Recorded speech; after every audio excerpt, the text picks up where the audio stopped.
여러분, 상상해보세요.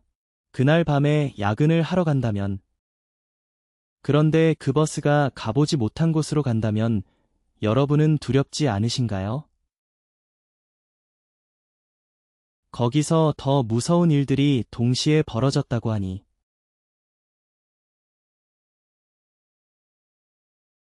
그 끔찍한 사건들이 당시 신문에 보도되기도 했어요. 자, 여러분의 시간을 낭비하지 않기 위해 오늘은 제가 운전사 역할을 할게요. 베이징의 유명한 375번 버스로 여러분을 모시겠습니다. 안녕하세요. 엘리위이 언입니다. 유령 이야기를 들려주는 채널에 오신 것을 환영합니다. 그리고 여러분이 보내주신 이야기들에 감사드립니다. 이야기를 듣는 동안 여러분과의 유대감을 높이기 위해 작은 게임을 제안합니다. 채널 구독도 잊지 말아주세요. 그럼 이제 시작해볼까요? 영혼의 세계로 가는 버스, 엘리위이 언이 전해드립니다.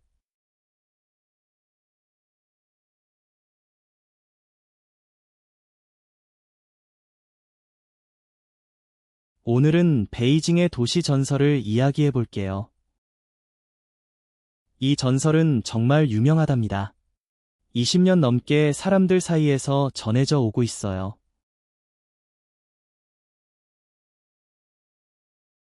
이야기는 한 버스에 관한 것입니다. 그날 밤, 그 버스가 사고를 당했다고 하죠. 버스 안에는 젊은 남자가 있었어요. 그 이유는 모르겠지만, 중간에 갑자기 내리게 되었죠. 그래서 그 끔찍한 사고를 피할 수 있었어요. 그 젊은이를 우리는 람이라고 부르겠습니다. 그 끔찍한 밤 이후, 람은 10년 넘게 누구에게도 이야기하지 못했어요. 오랜 시간이 지나서야 그는 가족에게 이야기를 털어놓게 되었죠. 그리고 나중에 람의 여동생이 이야기를 외부에 전하게 되었어요. 그녀는 형이 여러 번 이야기했다고 했고 매번 똑같이 이야기했다고 하네요. 하나의 세부사항도 틀리지 않았어요. 그녀는 형이 정말 정직한 사람이라고 했어요. 사람들을 놀라게 하려는 사람이 아니었죠. 그래서 여동생의 이야기 덕분에 이 사건이 퍼지게 되었어요. 자, 이제 충분히 이야기를 했으니 람의 이야기를 그대로 전해드릴게요. 하지만 미리 말씀드리자면 이야기를 듣고 나면 밤에 늦게 버스를 타지 마세요. 너무 걱정하지 마세요. 그럼 시작해볼까요? 이야기는 겨울밤에 일어난 일입니다. 1995년 말쯤이었죠. 여러분, 베이징의 겨울이 얼마나 추운지 아시나요? 정말 끔찍하게 추워요. 살을 에이는 듯한 추위. 바람은 얼마나 차가웠는지 얼어붙을 정도였죠. 그날 밤 온도는 영하로 떨어졌고 밖에서는 바람이 세차게 불었어요. 람은 그때 20대 초반이었어요. 아직 젊었죠. 그는 시골에서 도시로 일하러 올라왔어요. 정말 힘든 생활이었답니다. 그 당시 람은 20몇 살이었어요. 아직 젊었죠. 그는 시골에서 올라와서 일을 하려고 했어요. 정말 힘들었죠. 그날 밤 일이 많아서 야근을 했어요. 겨우 마치고 나왔죠. 밤이 깊어지면서 짐을 챙겼어요. 세비트 정류장에 도착했죠. 시계는 거의 11시를 가리키고 있었어요. 그때 그는 정말 피곤했어요. 배도 고프고 추위가 뼛속까지 스며들었죠. 세비트 정류장에서 혼자 서 있었어요. 주머니에 손을 넣고 하얀 숨이 나왔죠. 눈은 길끝을 바라보고 있었어요. 마지막 세비트가 오기를 기다리며 속으로는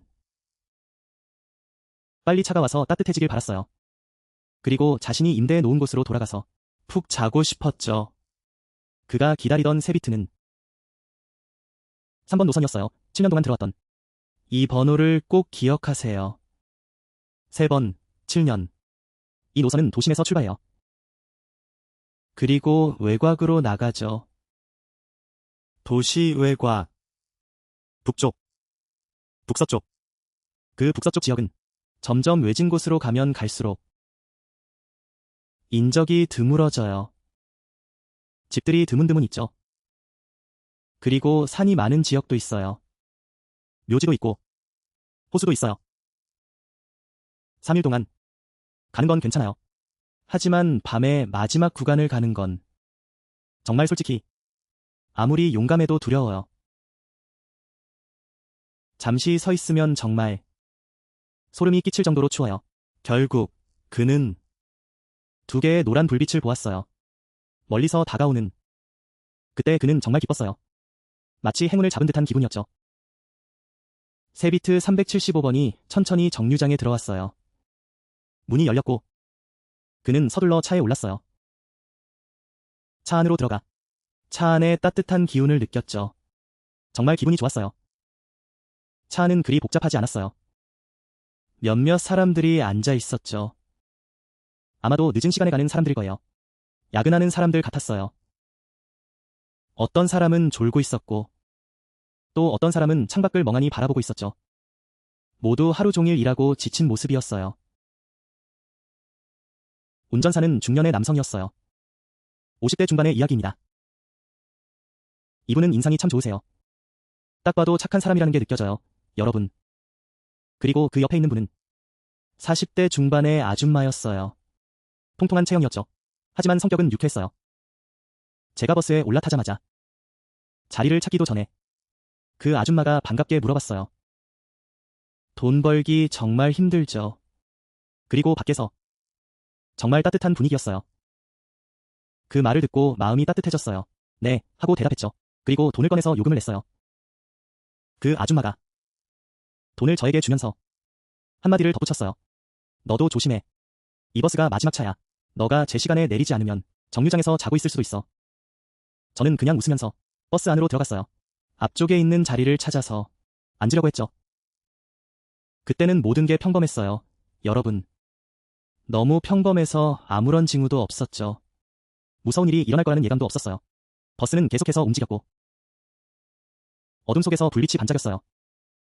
운전사는 집중해서 운전하고 그 아줌마는 근처에 앉아 있었어요. 가끔 운전사와 이야기를 나누며 졸음을 쫓았죠. 그때는 정말 따뜻하고 평화로웠어요. 버스는 계속해서 각 정류장을 지나쳤어요. 사람들이 종종 배를 눌러내렸고 이 사람이 내리고 저 사람이 내리고 이렇게 계속 이어졌죠. 1시간쯤 지나고 람은 주위를 둘러봤어요. 버스 안에는 그저 혼자 남아 있었어요. 그리고 뒤쪽에는 한 남자만 있었죠. 운전사와 그 아줌마. 총 4명이 버스에 있었어요. 이때 버스는 외곽으로 나가고 있었어요. 람은 창밖을 바라보며 풍경이 달라지고 있음을 느꼈어요. 집들이 드물어졌고 가로등은 밝았다가 어두워졌다. 도로 양쪽에는 텅 빈 땅들이 나타나기 시작했어요. 어두운 밤이었죠. 드디어 몇몇 빈 땅이 보이기 시작했어요. 밤이었어요. 높은 나무숲이 어두운 곳에 있었어요. 차 안은 조용해졌죠.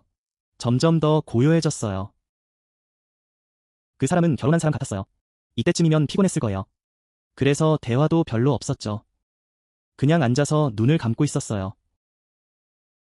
이때 람은 영혼을 가다듬고 있었어요. 조금 더 눈을 감으려 했죠. 어차피 정류장까지는 아직 멀었으니까요. 그 여자는 내려야 했어요. 하지만 인생은 그렇게 쉽게 그를 내버려 두지 않았어요.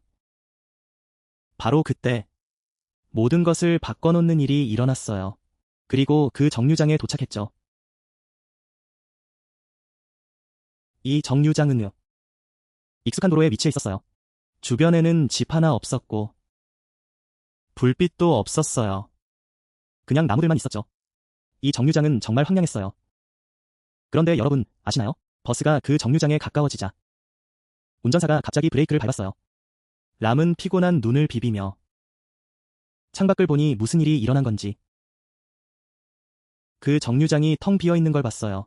거기에는 3명의 그림자가 서 있었죠. 그 순간 람은 소름이 돋았어요. 이 외진 곳에서 이 시간에 누군가 마지막 차를 기다리다니. 차 문이 열렸어요. 3사람이 차에 하나씩 올라탔어요. 조용히. 그들이 문을 넘자마자 람은 뭔가 이상한 기운을 느꼈어요. 뭔가 매우 불안한 느낌이었죠. 세 사람. 한 노인과 두 젊은이. 그들은 정말 이상했어요. 구식에 시대에 뒤떨어진 옷을 입고 있었죠. 그 옷은 정말 낡았어요. 몇십 년 전의 스타일이었죠. 그 시절에는 그런 옷을 입는 사람이 없었어요. 천은 회색이었고 여기저기 찢어져 있었죠. 하지만 남은 그들이 따뜻한 옷을 입고 있다는 걸 느꼈어요. 그들은 땅 냄새가 나는 듯한 오래된 곰팡이 냄새가 났어요. 마치 축축한 땅의 냄새 같았죠. 하늘은 잿빛으로 변해갔어요. 어딘가에서 유령 이야기가 들려왔죠. 하지만 그는 그걸 신경 쓰지 않았어요. 그들의 옷은 여전히 따뜻해 보였어요. 어떻게 이런 일이? 땅에서 이상한 소리가 들렸어요. 그러다 한 가지 냄새가 퍼져나왔어요. 오래된 곰팡이 냄새였죠. 마치 축축한 땅의 냄새 같았어요. 마치 썩은 나뭇잎 냄새 같았어요. 정말 이해가 안 가요. 하지만 그 냄새는 저를 움츠러들게 했어요. 그리고 그들의 얼굴도요.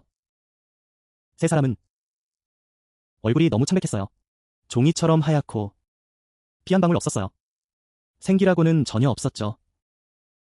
그냥 가벼운 느낌이었어요. 모두 다 아주 이상한 방식으로요. 하지만 가장 끔찍한 건 그들의 눈이었어요. 여러분 아시죠? 버스의 불빛이 그때 아주 밝았어요. 그런데 그 빛이 그 세 사람의 얼굴에 비쳤어요. 그들은 계속 멍하니 있었어요. 흐릿하고 아무 빛도 반사되지 않았어요. 여러분 한번 생각해보세요. 살아있는 사람의 눈은 어쨌든 반짝여야 하잖아요. 빛을 반사해야죠. 그렇죠? 그런데 그 세 사람의 눈은 마치 검은 구멍 같았어요. 빛을 빨아들이는 그냥 마치 모든 빛을 그 안으로 흡수하는 것 같았어요. 밖으로는 전혀 나오지 않았어요. 그 눈을 보면 이미 사람 같지 않았어요. 정말 무서웠어요. 말로 표현할 수 없을 정도로. 세 사람이 버스에 탔어요. 아무 말도 하지 않았어요. 그들은 돈을 꺼내서 요금을 지불할 수도 없었어요. 그런데 그 아줌마는 왜 그런지 모르겠어요. 그들은 묻지도 않고 기다리지도 않았어요. 그냥 그렇게 세 사람이 조용히 버스 안으로 들어갔어요. 각자 자리를 찾아 앉았어요. 그들이 앉는 방식도 정말 이상했어요. 그들은 앉자마자 조용해졌어요. 마치 나무처럼. 등은 곧게 펴고 팔은 무릎 위에 올려놓고 눈은 앞을 똑바로 바라보고 그렇게 계속 아무 움직임도 없었어요. 고개도 돌리지 않고 아무 말도 하지 않았어요. 서로 대화도 하지 않았죠. 뒤돌아보지 않았어요. 아무런 협력도 하지 않았죠. 서로 대화하지도 않았고요. 숨조차 쉬지 못하고 그는 계속 신경 쓰였어요. 그들의 마음이 전혀 움직이지 않았어요. 마치 조각상들이 의자에 앉아있는 것 같았죠. 그때 그는 맨 뒤에 앉아있는 노인을 힐끗 봤어요. 노인도 마찬가지였죠. 그도 같은 상태였어요. 노인은 힘없이 앉아있었고 차벽에 몸을 기대고 있었어요. 두기는 뭔가를 중얼거리고 있었죠. 그는 뭔가를 중얼거리고 마치 기도를 하고 있는 듯했어요. 하지만 무슨 기도인지 알 수 없었죠. 노인은 오래도록 그렇게 있었어요. 그는 두려워했죠. 그는 다시 세 명의 낯선 승객을 바라보았어요. 그리고 고개를 숙였죠. 눈을 마주칠 용기가 없었어요. 여기까지가 전부예요. 모두가 그 순간 버스 안의 분위기를 상상할 수 있을 거예요. 답답했어요. 긴장감이 얼마나 컸는지 알겠죠? 네 명의 평범한 사람들. 람. 노인.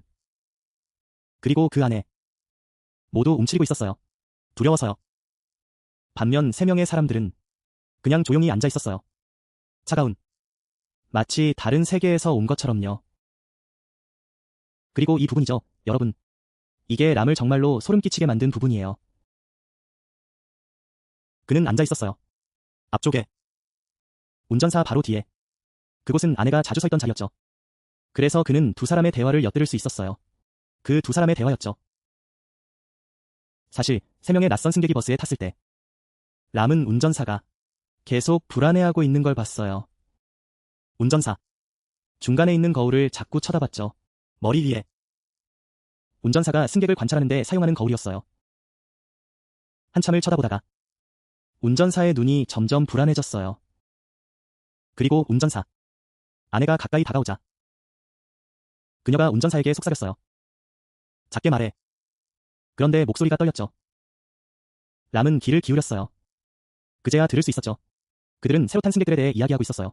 너무 무서워요. 아줌마. 그 사람들. 그 사람들. 그들은 살아있는 사람은 전혀 보이지 않았어요. 그 아줌마는 뭔가 느꼈어요. 그녀는 잠시 멈췄어요. 마치 머리 위의 온도를 조절하는 것처럼 행동했죠. 그리고 그녀는 의심스러운 눈빛을 보냈어요. 그녀는 멀리 한번 빠르게 흘끗 쳐다봤어요. 여러분. 그녀가 흘끗 본 후 얼굴이 하얗게 질렸어요. 그녀는 즉시 고개를 돌렸어요. 더 이상 한 초도 쳐다볼 수 없었죠. 그리고 그녀는 다시 돌아왔어요. 운전사에게 뭔가 물어보려 했어요. 하지만 램은 잘 들리지 않았어요. 그저 운전사가 고개를 끄덕이지 않았어요. 그 후 두 사람은 조용해졌어요. 아무도 더 이상 말을 할 수 없었죠. 이야기를 여기까지 하자면 램은 너무 무서워서 심장이 뛰었어요. 정말 가슴에서 뛰어나올 것 같았어요. 그 운전사는 이 노선에서 10년 넘게 운전해온 베테랑이었어요. 그런데도 그렇게 두려워하다니. 이건 평범한 일이 아니죠? 램은 속으로 빨리 자신의 정류장에 도착하길 바랐어요. 이 버스에 더 오래 앉아있고 싶지 않았어요. 그 순간마다 소름이 돋았죠. 하지만 여러분, 이야기는 여기서 끝나지 않아요. 그 기이한 일은 계속됐어요. 램은 창가에 앉아 있었어요. 밤의 유리창은 어두웠어요. 차 안의 모습이 반사되었죠. 마치 거울 같았어요. 그때 램은 긴장하고 있었어요. 그는 우연히 유리창을 흘끗 봤어요. 이상한 손님 3명을 보려고 했죠. 그들의 그림자가 유리창에 비쳤어요. 그런데 여러분, 그가 유리창을 보니 그 3사람이 앉아 있었어요. 그들은 앞을 바라보고 있었죠. 하지만 그 그림자 속에서 그 3얼굴이 그를 똑바로 쳐다보고 있었어요. 여러분, 잘 들어보세요. 실제로 그 순간 그 3사람은 앞을 바라보고 앉아 있었어요. 머리는 절대 돌아보지 않았죠. 그런데 그들의 그림자는 그를 바라보고 있었어요. 램은 정말 소름이 끼쳤어요. 그는 다시 확인해야 했어요. 그는 한 번 더 쳐다봤어요. 다시 보니 유리창 속 그림자는 여전히 그랬어요. 그들은 눈을 깜빡이지 않고 그를 뚫어져라 쳐다봤어요. 램은 몸을 돌려 뒤를 쳐다봤어요. 그러자 그 3사람은 앞을 바라보고 앉아 있었어요. 마치 길을 보고 있는 것처럼. 그는 그를 쳐다보지 않았어요. 그 순간. 그런 상황이었어요. 나는 그 유리창조차 보지 못했어요. 뒤를 돌아보는 것도 두려웠죠. 그저 고개를 숙이고 있었어요. 무릎만 뚫어지게 바라보며 그저 하늘에 기도를 했죠. 빨리 도착하기를. 그 무서운 정적 속에서 이상한 소리가 들리기 시작했어요. 처음엔 아주 작았죠. 너무 작아서 내가 잘못 듣는 줄 알았어요. 하지만 점점 더 선명해졌고 소리가 커졌어요. 그건 마치 수많은 사람들이 같이 무언가를 중얼거리는 듯한 소리였어요. 그 소리는 일반적인 사람의 목소리가 아니었어요. 중국어도 아니었고 내가 아는 어떤 언어도 아니었죠. 그저 낮고 흐릿하게 오르내리며 차가운 음색이 감돌았어요. 내 머릿속은 점점 혼란스러워졌죠. 그 소리는 분명 뒤에 앉아있는 이상한 승객들로부터 나온 거였어요. 그들은 조용히 앉아 있었지만 거의 존재감이 없었죠. 나는 너무 무서워서 울고 싶었어요.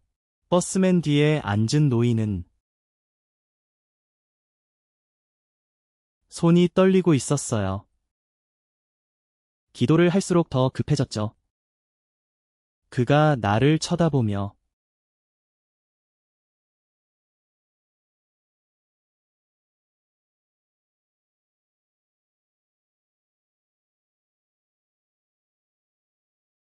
그들을 보지 말라는 듯 했어요. 절대 그들을 보지 말라고. 나는 그 뜻을 이해했어요. 버스는 계속해서 달렸고. 그때 나는 이상한 사실을 깨달았어요. 그 사실은 내 불길한 예감이 더욱 커지게 만들었죠. 버스가 더 이상 정차하지 않는다는 거였어요. 분명히 여러 정류장을 지나쳤어요. 어떤 정류장은 내가 잘 아는 곳이었죠. 그런데 운전사는 계속 직진했어요. 정차할 생각도 없었고 문을 열거나 속도를 줄이지도 않았어요. 버스 운전사도 예전처럼 활기차지 않았어요.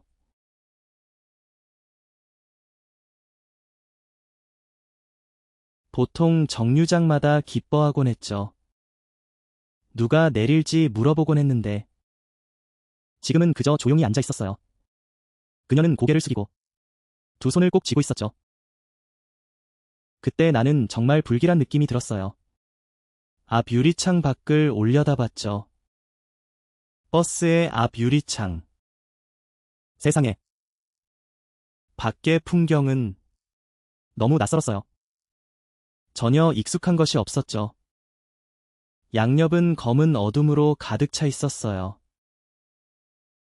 버스가 가고 있는 방향이 뭔가 이상했어요. 분명히 집 방향이 아닌 것 같았죠. 3대 7번 노선의 일반적인 경로도 아니었고요. 버스가 어딘가 깊은 곳으로 들어가는 듯했어요. 아주 황량하고 멀리 떨어진 곳이었죠. 이 버스는 원래 지나가지 말아야 할 곳으로 가고 있었어요. 그 순간 뭔가 불길한 기분이 들었어요. 버스가 더 이상 운전사가 조종하지 않는 것 같았어요. 그냥 스스로 흘러가고 있었죠. 어둠 속 어딘가로 향하고 있었어요. 모든 승객이 함께 끌려가고 있었죠. 시계를 슬쩍 보았어요. 몇 시인지 확인하려고 했죠. 그런데 여러분 아시나요? 제 시계 바늘이 멈춰 있었어요. 전혀 움직이지 않았죠. 새로 바꾼 시계였는데 고장이라니. 언제부터 멈췄는지도 모르겠어요. 이런 세부 사항만으로도 저는 거의 확신에 가까워졌죠. 이 버스는 우리를 데려가고 있었어요. 살아있는 사람을 위한 곳이 아닌 곳으로. 그때 저는 정말 더 이상 견딜 수 없었어요. 몸속에서 강한 불길한 느낌이 올라왔죠. 마치 제 영혼이 저에게 말하는 것 같았어요. 이 버스에 조금 더 앉아있으면 큰일 날 것 같은 느낌이었어요. 아마 죽을 수도 있을 것 같았죠. 그때 저는 일어났어요. 더 이상 생각할 시간이 없었죠. 본능이 저에게 즉시 내려가라고 했어요. 즉시 내려야 했죠. 앞으로 나아가 운전사 쪽으로 갔어요. 그리고 간신히 말했죠. 그때 제 목소리는 떨리고 있었어요. 운전사님, 저 좀 내려주세요. 어디든 괜찮아요. 아무 곳이나. 문 좀 열어주세요. 부탁드립니다. 문 좀 열어주세요. 운전사는 듣지 않았어요. 그때 트란민이 저를 쳐다봤어요. 하지만 후방 거울을 통해서 운전사의 눈빛은 뭔가 끌려가는 듯했어요. 그리고 동정심이 느껴졌죠. 요금 수납원도 걱정스러운 표정으로 저를 바라봤어요. 그 수납원의 눈빛은 마치 저에게 뭔가를 말하고 싶어 하는 듯했어요. 그 눈빛은 두려움과 함께 뭔가를 간절히 기원하는 듯했죠. 마치 저에게 중요한 이야기를 하고 싶었지만 말을 꺼내지 못하는 것 같았어요. 그들이 듣는 게 두려워서 운전사는 잠시 망설였어요. 그리고 후방 거울을 쳐다봤죠. 3명의 승객을 바라보았어요. 그들은 뒤에서 조용히 앉아 있었고 결심한 듯 보였어요. 결심을 하게 되었죠. 운전사가 서서히 브레이크를 밟았어요. 버스 속도가 줄어들었죠. 그리고 바로 그 자리에 멈췄어요. 어두웠어요. 정말 깜깜했죠. 정류장이나 가로등 하나 없었어요. 운전사는 아무것도 없었고 그냥 손으로 신호를 보냈어요. 여자가 일어났고 문 쪽으로 걸어갔어요. 손잡이를 잡고 문을 열었어요. 그는 기분이 좋았어요. 바로 내리려고 했죠. 그런데 그 순간 여자가 갑자기 그의 팔을 잡았어요. 그녀가 그를 가까이 끌어당겼죠. 그리고 그의 귀에 속삭였어요. 한마디를 말했죠. 그녀의 목소리는 떨리고 있었어요. 마치 뭔가 심각한 일이 일어날 것 같았죠. 너, 내리면 안 돼. 빨리 내려, 제발. 내리고 나서 바로 앞으로 가. 절대 뒤돌아보지 마세요. 이 버스를 다시 보지 마세요. 기억나시죠? 그 말을 들으면 정말 소름이 돋아요. 여러분. 그 목소리. 그 할머니의 눈빛. 그 안에는 두려움이 가득했어요. 잊을 수 없는 절망감이었죠. 아무것도 물어볼 틈도 없었어요. 그저 고개를 끄덕이며 급히 차에서 내렸죠. 하지만 여러분. 그 순간 그의 두 발이 땅에 닿는 소리가 들렸어요. 어떻게 된 걸까요? 그는 차 뒤쪽을 슬쩍 바라봤어요. 아마도 인간의 호기심이 두려움을 이긴 것 같아요. 그리고 그때 본 모습은 아주 잊을 수 없는 장면이었어요. 평생 동안 계속 떠오를 거예요. 세상에, 여러분. 그 세 명의 낯선 승객. 그 세 사람. 아까부터 조용히 앉아 있었죠. 앞을 똑바로 바라보며 말이죠. 그런데 그가 내리려는 순간 세 개의 머리가 동시에 그를 바라봤어요. 6개의 눈이 그를 응시했죠. 한꺼번에 그의 눈에 그 세 사람의 얼굴이 그를 붙잡으려는 듯했어요. 그는 마치 다시 그 버스로 끌려가는 느낌이었죠. 그는 등 뒤에서 오싹한 기분을 느꼈어요. 영혼이 빠져나가는 듯했죠. 그의 두 발이 한 걸음 더 나갔으면 그대로 쓰러졌을 거예요. 그는 가까운 나무에 기대어 겨우 서 있었죠. 그 순간 Ngay cái lúc đó, 차 문이 쾅 닫혔어. 버스는 계속 달리기 시작했어. 그리고 아름다운 길로 들어갔지. 나는 길 한가운데 서 있었어. 2개의 희미한 빨간 불빛을 따라갔어. 그 불빛은 점점 작아졌어. 그리고 옛날의 어둠에 사라져버렸지. 그 방향은 나는 내 마음속으로 확신했어. 완전히 낯선 방향이었어. 산속으로 이어지는 길이었지. 절대 도시로 돌아가는 길이 아니었어. 혼자 남겨졌어. 나는 어두운 길 한가운데 서 있었지. 추웠어. 그곳은 모두에게. 이때 두려움이 다시 밀려왔어. 나는 내가 어디에 있는지 몰랐어. 주변은 칠흑같이 어두웠어. 바람은 차갑게 불어왔지. 안개가 내려서 모든 것이 흐릿해졌어. 나는 그 할머니의 말을 기억했어. 그녀는 추워. 절대 뒤돌아보지 말라고 했지. 그냥 앞으로 쭉 가라고. 정말 빨리 가라고. 조심스럽게. 하지만 두려움은 나를 놓아주지 않았어. 그 무서운 침묵 속에서 나는 갑자기 뒤에서 소리가 들렸어. 발소리. 발소리가 조용히 따라왔어. 천천히 나를 따라붙었지. 내가 빨리 가면 발소리도 빨라졌어. 내가 천천히 가면 그것도 느려졌지. 나는 거의 숨을 죽일 정도로 두려웠어. 뒤돌아볼 용기가 없었어. 그저 빠르게 걸어갔지. 입속에서는 기도를 하고 있었어. 그렇게 계속. 발소리는 나를 오랫동안 따라왔어. 그리고 나는 드디어 가로등이 있는 곳에 도착했어. 그제서야 소리가 멈추고 사라졌지. 그때 나는 뒤를 돌아봤어. 뒤에는 아무도 없었어. 나는 그렇게 한 걸음, 한 걸음, 한 걸음. 가로등 쪽으로 나아갔어. 그것도 꽤 멀었어. 오랫동안 걸었지. 결국 숙소를 찾았어. 사람들이 길을 알려줬어. 나는 더듬더듬 겨우 내 방으로 돌아갔지. 그때는 이미 날이 밝아오고 있었어. 나는 방에 들어갔어. 몸은 지쳐 있었어. 영혼은 여전히 길가에 남아 있었지. 아직도 마음은 편치 않았어. 문을 잠그고 이불을 덮었어. 눈을 감으면 여전히 6개의 눈이 나를 쳐다보고 있었어. 그 모습이 나를 뚫어지게 쳐다보고 있었어. 그 여자의 목소리가 귓가에 맴돌았지. 내가 말했지, 눈을 감을 수가 없었어. 그냥 눈을 뜨고 밤을 새우기만 했어. 하지만 여러분, 가장 소름 끼치는 건 이야기를 끔찍한 미스터리로 만든 건 바로 다음 날의 일이지. 다음 날 아침, 나는 늦잠을 잤어. 머리가 아득했지. 왜냐하면 그 끔찍한 밤에 잠을 잘 수가 없었거든. 밖으로 나가서 소식을 들으러 갔어. 사람들이 모여서 떠들썩했지. 뉴스와 신문에서 그 사고 소식이 계속 나오고 있었어. 사람들은 한 사고 난 버스를 발견했어. 3번 노선, 7년 전이었지. 바로 내가 어젯밤 탔던 그 버스였어. 내 심장이 멎는 것 같았어. 그런데 여러분, 그 버스가 어디서 발견됐는지 아세요? 사람들은 그걸 발견했어.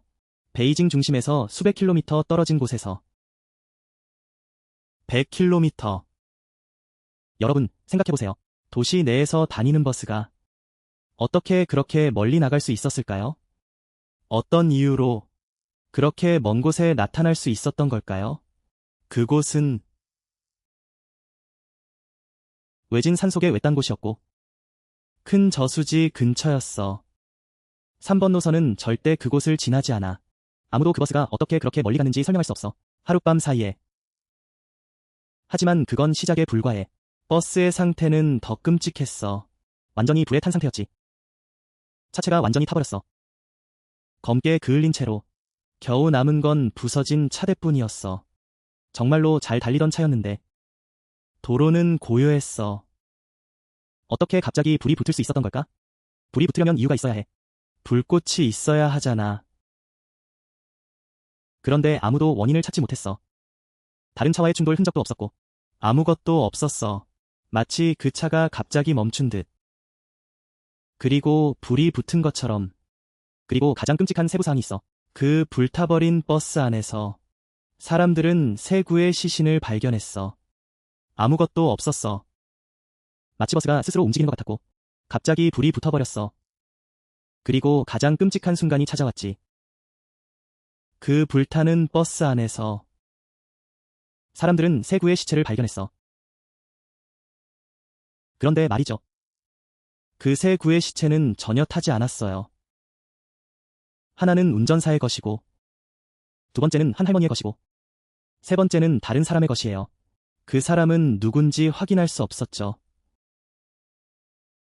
이제 그 사람이 누군지 함께 알아봅시다. 세 구의 시체가요. 그 세 구의 시체는 모두 상태가 매우 심각하게 부패했어요. 여러분, 소름 끼치지 않나요? 부패가 심각하다는 건 시체가 이미 오래전에 죽은 것이라는 뜻이죠. 한 달은 지나서 피부가 부패하고 썩어서 냄새가 나고 있었어요. 결코 최근에 죽은 사람의 상태가 아니죠. 어젯밤 사고가 난 사람들 말이에요. 여러분, 이게 말이 되나요? 그 할머니와 함께 있었던 사람은 어젯밤에 살아있었고 아직도 이야기를 나누고 있었어요. 운전도 하고 요금을 받기도 했죠. 그런데 단 하룻밤 만에 오늘 아침에 발견된 시체는 이미 부패해 있었어요. 거의 한 달은 지난 것처럼요. 이건 과학으로도 설명할 수 없는 일이에요. 합리적으로 설명할 방법이 없죠. 그리고 그 낯선 승객들, 눈이 검고 기이한 사람들이었어요. 그럼 어떻게 된 걸까요? 그리고 그 할아버지는 부처님께 기도를 드리고 있었죠. 그럼 어떻게 된 걸까요? 그들은 모두 사라졌어요. 아무도 다른 시체를 찾지 못했죠. 그들의 흔적은 전혀 없었어요. 마치 그들이 존재하지 않았던 것처럼요. 람은 이야기를 듣고 손발이 다 떨렸어요. 그는 하루 종일 멍하니 있었죠. 왜냐하면 그는 누구보다도 잘 알고 있었으니까요. 그는 바로 그 버스에 탔던 사람이고 단지 어젯밤에 있었던 일이었어요. 그는 소름 끼치는 진실을 깨달았죠. 그 밤에 그가 직감에 따라 행동하지 않았다면, 그 위험한 순간에 차에서 내리지 않았다면 그 시체가, 아니면 알 수 없는 그 시체가 그가 되었을지도 몰라요. 그는 죽음을 가까스로 피했어요. 그저 한 가지 직감과 그 할머니의 경고에 속삭임 덕분에요. 그것이 바로 람을 불행에서 구한 거죠. 그 할머니는 일부러 그를 구하려고 했고 그에게 빨리 내리라고 속삭였어요. 결국 그녀는 그 버스에 남아야 했고 슬픈 결말을 맞이해야 했죠. 결국 그녀는 그 버스에 남아야 했고 끔찍한 결말을 맞이하게 되었죠. 그는 살아있지만 그녀는 아니었죠. 그 구원의 은혜는 그는 결코 갚을 수 없었어요. 그런 트라우마는 그의 삶을 따라다녔죠. 그 끔찍한 밤에 그는 두려움에 병이 날 지경이었어요. 며칠 동안 누워 있었죠. 얼굴은 창백하고 그래서 그는 도시에서의 일을 그만두기로 결심했어요. 고향으로 돌아가기로 했죠. 그는 더 이상 그 도시에서 하루도 머물고 싶지 않았어요. 다시는 절대 그곳에 가고 싶지 않았죠. 그의 인생에서 다시는 그런 일이 없을 거예요. 10년이 넘는 세월이 흘렀고 그는 이야기를 마음속에 숨겼어요. 아무에게도 말하지 않았죠. 한편으로는 두려워서 또 한편으로는 알기 때문이죠. 말해도 아무도 믿지 않을 거라는 걸. 사람들은 그를 이상하게 생각했죠. 아니면 정신적으로 문제가 있다고 했어요. 그러다 어느덧 나이가 들고 가족과 아이들이 생겼어요. 그러던 중 어떤 기회에 그는 이야기를 꺼냈어요. 가족에게 이야기한 거죠. 그래서 여러분, 그 운명적인 버스 여행에 대한 전체 이야기는 이런 식이에요. 그리고 오늘날까지 20년이 넘도록 여전히 미스터리로 남아있죠. 큰 의문이죠. 아직도 해답이 없어요. 사람들은 소문을 퍼뜨리고 이야기를 나누고 여러 가지로 논쟁하죠. 그리고 수많은 이론을 제시해요. 어떤 건 듣기만 해도 소름이 끼치죠. 이제 가장 일반적인 이론을 간단히 말씀드릴게요. 첫 번째 이론은 가장 많은 사람들이 믿는 이야기. 바로 영적인 이야기예요. 사람들은 3명의 승객이 얼굴이 창백한 채로 그 밤에 버스에 탔다는 이야기를 해요. 그들은 살아있는 사람이 아니라 유령이라고 해요. 그들은 고통받는 영혼들이라고 하죠. 사람들은 그 추운 겨울밤에 어떤 초자연적인 힘의 작용으로 그 버스가 우연히 어두운 길로 빠져들었다고 믿어요. 보이지 않는 길이죠. 살아있는 사람들은 볼 수 없는. 그리고 그 버스는 우연히 유령들을 태우게 된 거죠. 민속신앙에 따르면 그녀는 잘못된 승객들을 태우고 말았어요. 하지만 민간 전설에 따르면 한번 잘못된 길로 들어서면 운전사와 승객은 그들이 원하는 곳까지 데려가야 해. 그 대가로 치러야 할 것은 2사람의 목숨이야. 그리고 그 버스가 향한 곳은 수백 킬로미터 떨어진 호수. 아마도 저승으로 가는 문일 거야. 2번째 가설은 그 신비로운 3번째 시체와 관련이 있어. 어떤 사람들은 그 시체가 무겁게 썩어가고 있다고 말해. 하지만 신원을 확인할 수 없었지. 사실 그건 3명의 낯선 손님 중 한 명이야. 그 손님은 이미 오래전에 죽은 시체였어. 마치 돌아다니는 유령처럼. 그래서 버스가 사고를 당했을 때 그의 변장은 사라졌어. 그 모습이 드러나 썩어가는 상태로 나타났지. 그가 죽었던 시점 그대로. 또 어떤 사람들은 더 소름 끼치는 이야기를 해. 그 시체는 잃어버린 사람의 것이라고. 그 호수 근처에 묻혔다고. 그날 밤 그가 버스를 잡아타고 돌아갔다는 거야. 3번째 가설에 따르면 어떤 사람들은 믿고 있어. 그 밤에 안개가 짙었던 때 버스가 우연히 양계와 음계의 경계를 넘어섰다고. 살아있는 세계와 죽은 세계의 경계. 살아있는 사람들의 세계와 죽은 자들의 세계. 옛날 관념에 따르면 음계에서는 시간이 이곳보다 느리게 흐른다고 해. 그곳의 한밤은 이 세상에서 수십 년에 해당할 수 있어. 그래서 버스와 그 안의 사람들이 음계에 휘말리면 그들에게는 시간이 아주 길게 느껴져. 버스가 다시 양계로 돌아와 사고를 당했을 때 그 안의 시체들은 이미 오랜 시간이 흘렀던 거야. 그래서 그들이 빠르게 썩어가고 끔찍할 정도로 심각해진 거지. 이것은 또한 왜 람의 시계가 그 버스 안에서 갑자기 멈췄는지를 설명해. 마지막 가설은 세 가지 이야기를 믿지 않는 사람들의 것인데 그들은 단순히 사고라고 생각해. 혹은 범죄 사건이라고. 그들은 버스가 어떤 갱단에 습격을 받았다고 말해. 그들은 공격하고 사람들을 해치고 버스까지 빼앗아 갔다는 거야. 그것은 사람을 해치고 사람들을 괴롭히고 버스까지 빼앗아 갔어요. 운전사는 정말 멀리 가버렸어요. 그리고 나서 증거는 모두 사라졌죠. 들으면 쉽게 믿을 것 같지만 모두들 주목해주세요. 이 가설은 설명할 수 없는 부분이 있어요. 가장 중요한 두 가지 이야기입니다. 첫 번째는 왜 시신들이 그렇게 빨리 사라졌는지, 두 번째는 어떻게 그 버스가 100km나 멀리 갈 수 있었는지, 그렇게 외진 곳까지 단 하루 만에. 그리고 듣자니 이 사건을 조사하던 팀이 이후에 이상하게 사라졌다고 해요. 어디에도 기록이 남아있지 않죠. 이런 일은 사람들을 더욱 의심하게 만들어요. 이야기의 초자연적인 요소를 믿게 하죠. 결국 1955년 그 겨울밤에 정말로 무슨 일이 있었던 걸까요?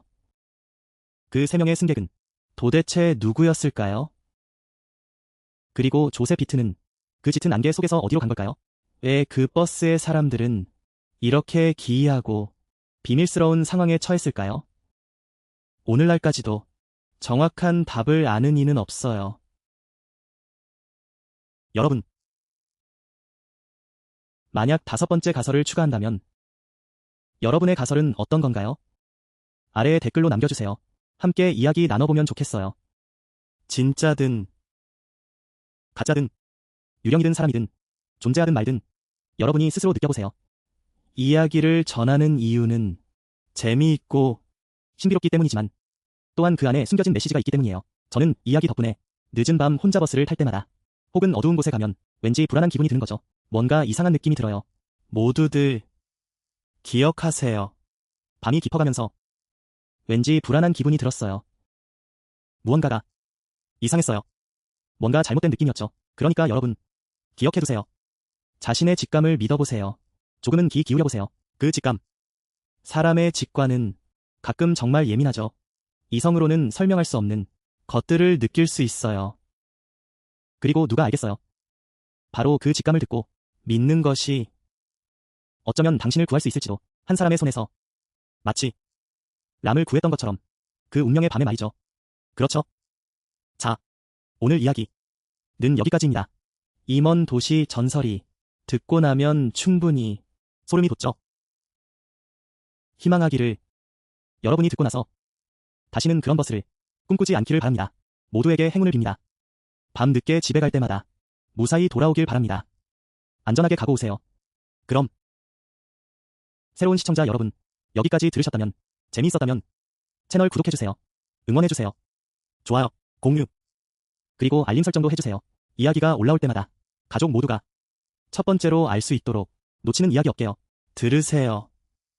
그리고 여러분이 자신의 영적 이야기나 친구나 가족의 이야기 아니면 누군가의 이야기, 그들의 동의를 얻었다면 언제든지 저에게 보내주세요.